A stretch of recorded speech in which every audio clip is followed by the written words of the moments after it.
और मैं प्रसाद, आपका दोस्त, आपका वकील कानून की बात में। आज हम आपको बताएंगे कि हमारे साथ हैं पारस डोगर, जो कि पेशे से एक वकील हैं। लेकिन हम यहाँ से जा रहे थे, सिटी कोर्ट से हमारी पूरी टीम थी, हम हाई कोर्ट के लिए जा रहे थे। तो रास्ते में थोड़ा सा एक जगह हल्ला गुल्ला सा था, शोर शराबा सा था। एक किसी बंदे को जो है वो काफी लोग मिलके मार रहे थे। तो पारस क्योंकि गाड़ी ड्राइव कर रही थी, एकदम से यूं हुआ कि पारस ने गाड़ी साइड की और उतर के उस बंदे को छुड़ाने लगी। हालांकि वो बंदा महसूस हो रहा था कि वो एक नशे का आदी बंदा, जिस तरह से हम अक्सर हम सबका तजर्बा रहा होगा, हम सबने देखा है कि किस तरह से जो नशे के आदी लोग हैं वो महसूस होते हैं कि नशे में हैं। तो पारस ने एकदम वहां जाकर बड़ा गम गुस्से का इजहार किया लोगों के साथ कि आप इसको क्यों मार रहे हो। तो हम भी सब उतरे तो लोगों ने बताया कि इसने जो है वो मेरा मोबाइल चोरी किया है, नशे करने वाला शख्स है। लेकिन पारस का वही सवाल कि ठीक है, इसने अगर चोरी की तो आप इसको मार फिर क्यों रहे हो? या तो आप पुलिस को कंप्लेंट करो, इसको बंद कराओ, या फिर आप इसको माफ कर दो। लेकिन आप लोग इसको क्यों इसको इस तरह से मार रहे हैं? देखिए, किसी को भी मारना पीटना जाहिर सी बात है कानूनी जो वो एक जुर्म है। अगर किसी ने कोई गलत काम किया भी, जिनका मोबाइल चोरी हुआ, या तो वो वाकई पुलिस को फोन करके उसको उनके खिलाफ एफआईआर दर्ज कराते, उनको गिरफ्तार कराते, या फिर उनका मोबाइल अगर मौके पे रिकवर हो गया था, वो चाहते तो वो माफ कर सकते थे। लेकिन जो मारने पीटने वाला था, नॉर्मली तो हमें ये चीजें हर रोज माशरे में देखने को मिलती हैं, लेकिन मैंने जिस तरह से महसूस किया कि पारस उसमें बहुत ज्यादा पर्सनली जो है वो थोड़ा सा उस एक्ट पे, या तो मैं समझता हूँ कि हम हर शहरी का ये फर्ज बनता है कि जहां कहीं भी कोई नाइंसाफी हो रही हो तो वहां हमें आवाज बनना चाहिए। तो मैंने तो पारस से उस दिन ये नहीं पूछा, लेकिन आज मैं चाहूंगा कि मैं पारस से आप सबके सामने ये बात करूं। पारस, उस दिन आप बहुत ज्यादा थोड़ी पर्सनली हुई, अब इसकी दो वजूहत हो सकती हैं। या तो आपका अपना कोई तजर्बा ऐसा रहा होगा बहुत करीबी, जहां से आपने ये देखा होगा कि यहाँ ये नहीं होना चाहिए, जिस वजह से आपको शख्स से इतनी सिंपैथी थी। या तो फिर वाकई कुछ लोग ऐसे होते हैं जिनके लिए मुआशरे का दर्द होता है और वो लोग महसूस करते हैं कि कहीं भी कोई नाइंसाफी हो रही हो तो उन्होंने आवाज बननी है। बहरहाल, दोनों में से जो भी बात थी, आई रियली अप्रिशिएट कि आपके वहां पर थोड़ी सी मुदाखलत का, शायद हम होते तो वहां से हम गुजर जाते, शायद हम ना रुकते, या रुकते तो इस तरह का इतना रोल नहीं प्ले कर पाते जिस तरह से आपने जज्बाती होके वहां पर वो मामले को सॉर्ट आउट किया। लेकिन मैं आपसे आज ये सीखना चाहूंगा, या हमारे व्यूअर्स आपसे ये सीखना चाहेंगे। मुआशरे में हम जिस मुआशरे में हम रह रहे हैं, यहाँ पे लोग बहुत ज्यादा एंजाइटी का, डिप्रेशन का शिकार हैं। और फिर यूथ, जो हमारे यंग पाकिस्तानी जो यूथ है, वो बहुत ज्यादा नशे का शिकार हैं। यूनिवर्सिटीज में, स्कूल्स में, हर जगह आजकल नशावर चीजें जो हैं वो अलग अलग टाइप से जो है वो सेल की जा रही हैं, और लोग जो है वो नशे की तरफ बहुत ज्यादा माइल हो रहे हैं। तो आप क्या समझते हैं कि ये क्या वजूहत है, क्यों लोग जो है वो इतना नशा कर रहे हैं, और फिर किस तरह से हम इसको रोक सकते हैं, या पेरेंट्स की क्या जिम्मेदारी बनती है? सर बेसिकली इसकी जो है बहुत सारी वजूहात हो सकती हैं, बहुत सारे रीजंस हो सकते हैं। जो एक शख्स जो है इसका एडिक्टेड होता है, जो शख्स इसका आदी होता है, उसके ऊपर सबसे ज्यादा जो असरात होते हैं वो हमारे मुआशरे के होते हैं। कि उसको एक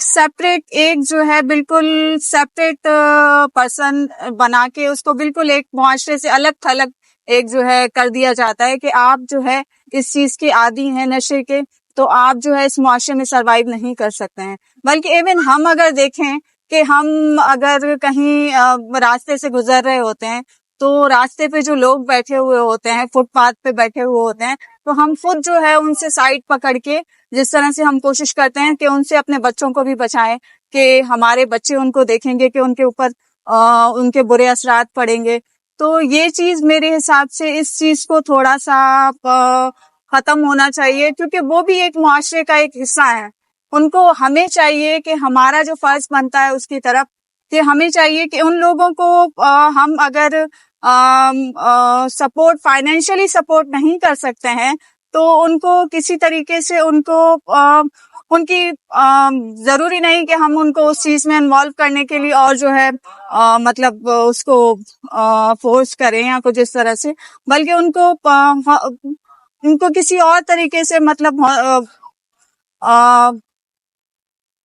नहीं उनको देखे पारस, ये तो वो बात हो गई ना कि जिस तरह से आपने कहा जो एडिक्ट लोग हैं जी हमें उनसे किस तरह का ट्रीटमेंट रखना है। अगर हम बात बिहेवियर उनके साथ, सर मेरा मतलब है उनके साथ जो हमारा बिहेवियर है वो अच्छा होना चाहिए, पोलाइट वे में उनसे बात करनी चाहिए, उनके मसले के हल ढूंढने चाहिए, उनसे पूछना चाहिए कि आपके साथ क्या ऐसा मसला। हम चाहेंगे कि हमारे व्यूवर्स और मैं खुद ये जानना चाहूंगा कि आजकल ये जो नशे की बढ़ते हुए हालात वाकयात जो केसेस आ रहे हैं, आजकल हर दूसरा शख्स जो है वो डिप्रेशन का शिकार है और डिप्रेशन की वजह से लोग नशे की तरफ आई थिंक माइल हो रहे हैं। तो आप क्या समझते हैं ये क्या वजह है, नशे की तरफ माइल होने के पीछे क्या एक बात है? इसके पीछे असल में बहुत सारी वजूहात हो सकती है, इसमें रीजन बहुत सारे हो सकते हैं। या तो कुछ इस तरह से होता है कि कुछ लोग जो स्कूल्स होते हैं, बड़े स्कूल्स होते हैं आजकल जो हम समझ रहे होते हैं कि बहुत ज्यादा उसमें एजुकेशन बहुत अच्छी मिल रही होती है, तो वहाँ पे ज्यादातर जो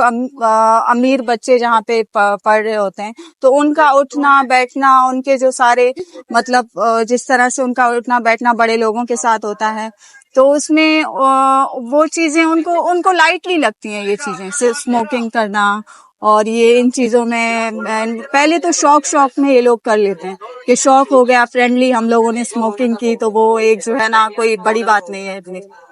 तो फिर उसके बाद अगर मेन रीजन उसका एक और भी हो सकता है, जिसमें मेन रीजन उसमें हो सकता है कि अनएम्प्लॉयमेंट, कि आजकल जो है नौकरी के लिए लोग जो है घूम रहे होते हैं, फाइलें अपनी उठा के कि हमें जो है कहीं जॉब नहीं मिल रही है, और फाइनेंशियल आजकल कोई मतलब गरीब लोग जो गरीब तबका है हमारा फाइनेंशियली इतने स्ट्रांग नहीं है, तो इस वजह से भी ये भी एक मेन रीजन हो सकता है उनका इस तरफ आने का कि महंगाई बहुत ज्यादा हो गई है। वो चाहते हैं कि अपनी फैमिली को सपोर्ट करें, जिस तरह से कोई भी फील्ड होती है, कोई भी फील्ड है उसमें लोग हमारे इस प्रोफेशन में ही देख लें कि लोग आते हैं अपने कुछ बड़े ख्वाब लेकर आते हैं यहाँ पे कि हम जो है लॉयर बनेंगे, तो उसके बाद हम अपनी फैमिली को सपोर्ट करेंगे, और उसके बाद जब यहाँ पे आते हैं तो आने के बाद उनके और भी बहुत सारे अखराजात होते हैं। तो अपना एक तो उनको अपने खुद को सरवाइव करना होता है, उसके अलावा वो चाहते हैं कि अपनी फैमिली को भी कुछ भेजें, और जब इस तरह से ये चीजें पॉसिबल नहीं होती हैं क्योंकि वो इतनी जल्दी, क्योंकि इस फील्ड में इतनी जल्दी नहीं मतलब आपका कहना ये है कि जो नशे में पड़ने की जो वजूहात है, हाँ जो वजूहात वो है जो वो अमीर तबका है वहाँ समझें या तो फैशन है या तो वो वहाँ पे दोस्ती फैशन संगत है, की वजह से, दोस्ती की वजह से, या इस तरह से फिर उसमें जो गरीब तबका है और जो तो मिडिल फिर वो क्लास और उसमें लोअर मिडिल क्लास क्लास है और लोअर क्लास में वो थोड़ा सा जिम्मेदारियों के हाँ एहसास से या जिम्मेदारी पूरी ना करने के बाद ना करने के या वो वजह से रिक्वायर्ड अर्निंग ना के बाद जो आप कहना चाह रहे जी हैं। बिल्कुल ठीक है, सपोज करें जो एग्जिस्टिंग लोग आज नशे में हैं, ठीक है, तो उसमें एज अ सोसाइटी हम सब क्या रोल प्ले कर सकते हैं उनके, वो शख्स नशे से बाहर आ जाएं, ठीक है, तो उसके लिए क्या हम एज अ सोसाइटी क्या रोल प्ले कर सकते हैं? एज अ सोसाइटी हम लोग उनके लिए ये कर सकते हैं कि उनके साथ बहुत पोलाइट वे में बात करनी चाहिए। अगर हम फाइनेंशियली उनको स्टेबल नहीं कर सकते हैं, उनके लिए हॉस्पिटल्स नहीं बना सकते हैं या कुछ इस तरह से नहीं कर सकते हैं, तो हमारे लिए हम उनके लिए इतना कर सकते हैं कि उनसे प्यार से बात करें, उनको ये एहसास दिलाएं कि आप भी इस मुआशरे का हिस्सा हैं, आप इस मुआशरे से अलग थलग नहीं हैं। उनको इस चीज का एहसास दिलाएं ताकि जो है उनका जो सेल्फ कॉन्फिडेंस जो खत्म हो चुका है वो सेल्फ कॉन्फिडेंस बहाल हो सके, और जब ये सेल्फ कॉन्फिडेंस उनका बहाल होगा तो फिर जो है उनमें एक तब्दीली आएगी, एक चेंजिंग आएगी, क्योंकि ये यूथ जो है इससे हमारी यूथ बहुत ज्यादा अफेक्टेड है इन चीजों से, और हमारी यूथ आजकल जरूरी है कि हम अपनी यूथ को तालीम दें, तालीम की तरफ माइल करें और उनको इन चीजों से दूर रखें।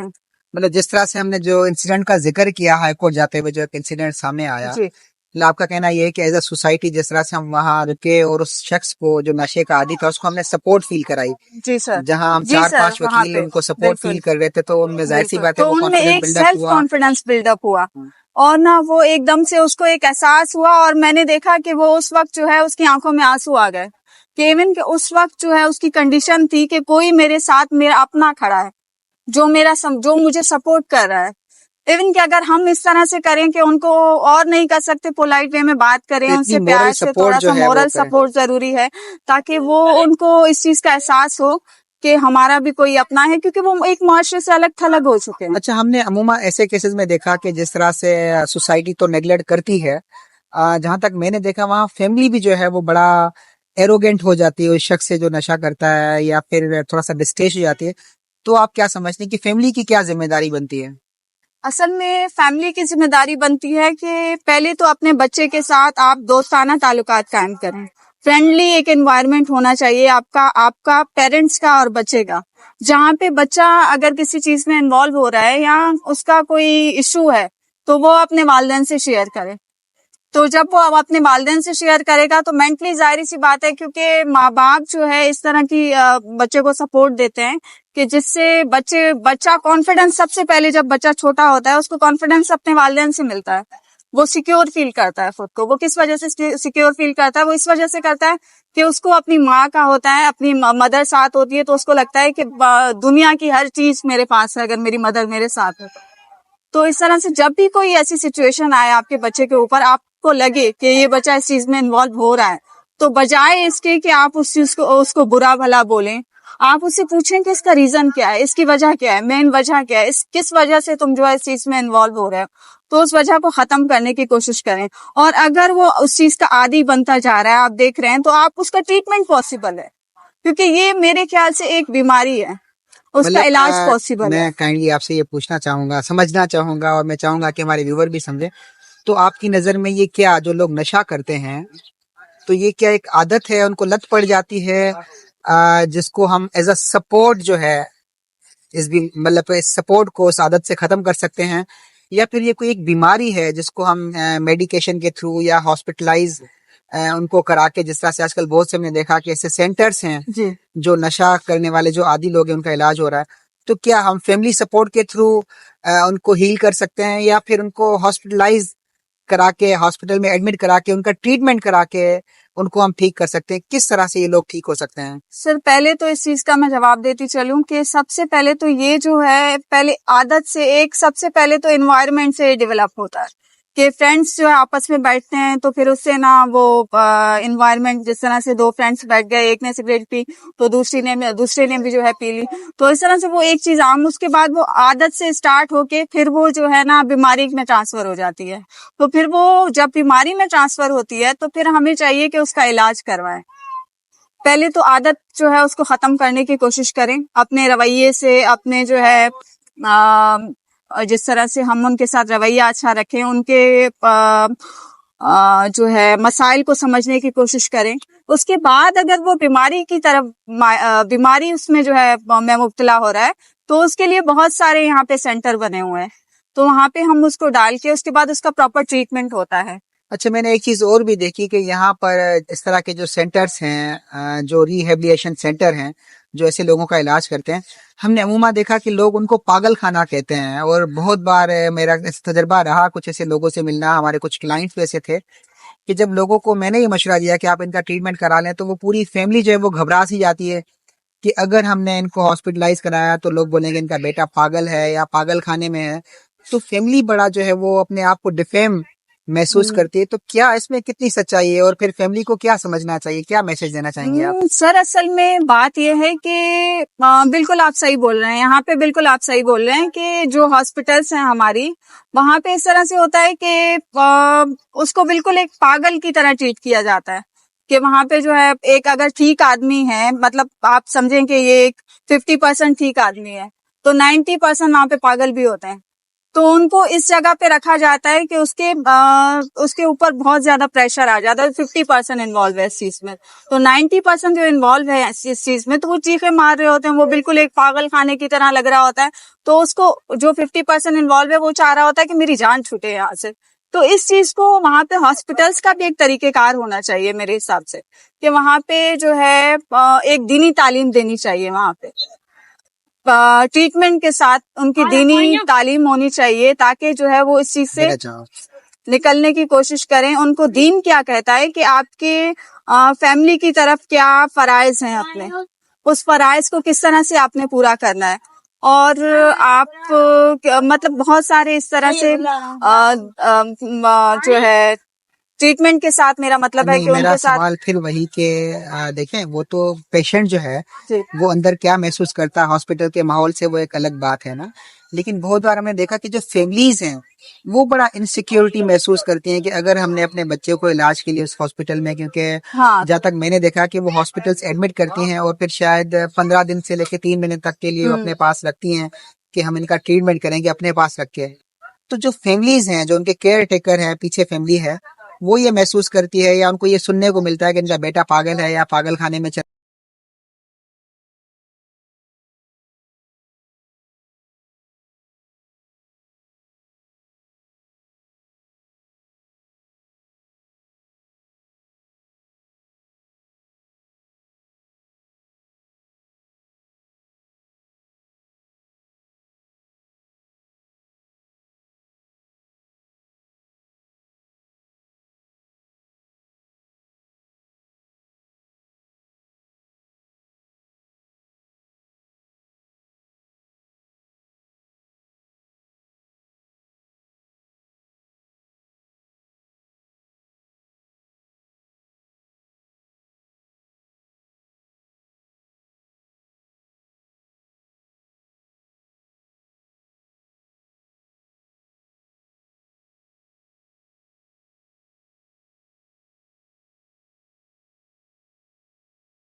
और तकरीबन फिर 3 महीने के बाद जब वो इलाज करके वापस आया और मिला और आज भी वो राब्ते में है।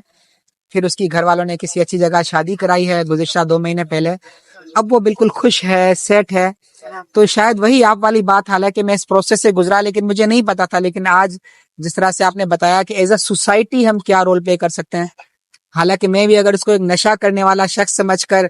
अपने आप से दूर कर देता या इग्नोर कर लेता, या मैं कहता कि मेरा क्या जाता है कि वो इलाज करे या ना करे, हालांकि मेरा कोई ताल्लुक नहीं था, लेकिन थोड़ा सा अगर हमने बींगा, वही आप वाली बात के मुआशरे की भी जिम्मेदारी बनती है कि हम ऐसे लोगों को सपोर्ट करें ताकि उनके अंदर जो है वो कॉन्फिडेंस डेवलप हो। और साथ साथ फिर वही फैमिली वाली बात मुझे बड़ी अच्छी लगी। मैंने ये देखा कि यहाँ एक लास्टली सेशन हुआ ह्यूमन राइट्स पे, कि ह्यूमन राइट्स क्या हैं। तो मैंने वहाँ कहा कि सबसे ज्यादा जो हमारी राइट्स की वायोलेशन होती है वो हमारे घर से होती है, कि बहुत से हमारे ऐसे राइट्स जो हमें हमारे घर से नहीं मिल पाते। हमें घर से ही बहुत सी बुराइयों का आगाज होता है। हम नफरत करना सीखते हैं अपने घरों से, हम लोगों को धोखा देना सीखते हैं, झूठ बोलना सीखते हैं, क्योंकि हम देख रहे होते हैं कि हमारे बड़े किस तरह से छोटी छोटी बात पे कि दरवाजा बजा, पापा ने कहा कि बोल दो मैं घर पे नहीं हूँ। तो बच्चा सीखता है थोड़े थोड़े अमल से कि किस तरह से झूठ बोला जाता है। बहरहाल भारत साहब अच्छा लगा, और मैं आप सब दोस्तों से ये गुजारिश करूंगा कि बीइंग अ मुआशरा का अच्छा फर्द होने के नाते हमारी ये जिम्मेदारी बनती है, क्योंकि मुआशरा हमसे जुड़ा हुआ है और हम इस मुआशरे से जुड़े हुए हैं। भले ही हम डायरेक्ट विक्टिम ना हो, लेकिन कहीं ना कहीं हम एक दूसरे के साथ जुड़े हैं। ये मुआशरा हमसे जुड़ा हुआ है और हम इस मुआशरे से जुड़े हुए हैं। तो कहीं भी आप देखें कि एज अ ह्यूमन बीइंग आप अपना रोल प्ले कर सकते हैं तो बिल्कुल रोल प्ले करें। और कहीं आप देखें कि कहीं कोई कानून की खिलाफ वर्जी हो रही है तो वहां भी आप आवाज बने। हमारी कहीं भी कोई खिदमत दरकार हो, हम आपके लिए हाजिर। खुश रहें, खुशियां बांटें। अल्लाह हाफिज।